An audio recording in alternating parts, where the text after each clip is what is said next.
Hi friends, നമ്മൾ സ്ഥിരമായിട്ട് cycle ചവിട്ടുന്ന ഒരാളാണ് അല്ലെങ്കിൽ ദീർഘദൂര സൈക്ലിംഗ് ചെയ്യുന്ന ഒരാളാണെങ്കിൽ നമ്മുടെ ശരീരം ഓട്ടോമാറ്റിക്കായിട്ട് ഒരു ലീൻ സ്ട്രക്ചറിലേക്ക് മാറിയിട്ടുണ്ടാവും. ഈ ഒരു ശരീരാവസ്ഥയുടെ ഗുണം എന്താണ്?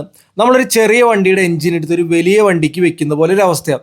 ഒന്നുകിൽ ആ വണ്ടി മൂവ് ആവില്ല, ഇനി പെർഫോം ചെയ്യുകയാണെങ്കിൽ തന്നെ വളരെ സ്ട്രഗിൾ ചെയ്തായിരിക്കും പെർഫോം ചെയ്യുക. ഈ ഒരു അവസ്ഥ തന്നെയാണ് നമ്മുടെ ശരീരം ഒരുപാട് വണ്ണത്തിലിരിക്കുന്ന അവസ്ഥയിലോ അല്ലെങ്കിൽ ബൾക്കിംഗ് ചെയ്യുമ്പോഴൊക്കെ നമ്മുടെ ശരീരത്തിനെ മൂവ് ചെയ്യാനും മാനേജ് ചെയ്യാനായിട്ടും ഒരുപാട് സ്ട്രഗിൾ ചെയ്യേണ്ടി വരും.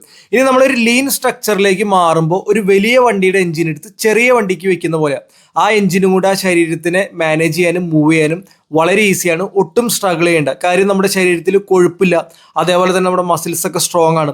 അതുകൊണ്ട് തന്നെ കുറഞ്ഞ സമ്മർദ്ദത്തിൽ നമ്മുടെ ഹൃദയത്തിന് രക്തം പമ്പ് ചെയ്യാൻ പറ്റും. അതുകൊണ്ട് തന്നെ നമുക്ക് കൂടുതൽ കാര്യക്ഷമമായിട്ട് ഒട്ടും ക്ഷീണമില്ലാതെ ഒരുപാട് സമയം വർക്ക് ചെയ്യാനുമായിട്ട് പറ്റും. നമ്മുടെ ശരീരത്തിൻ്റെ എൻഡ്യൂറൻസ് ലെവൽ കൂടുതലായിരിക്കും.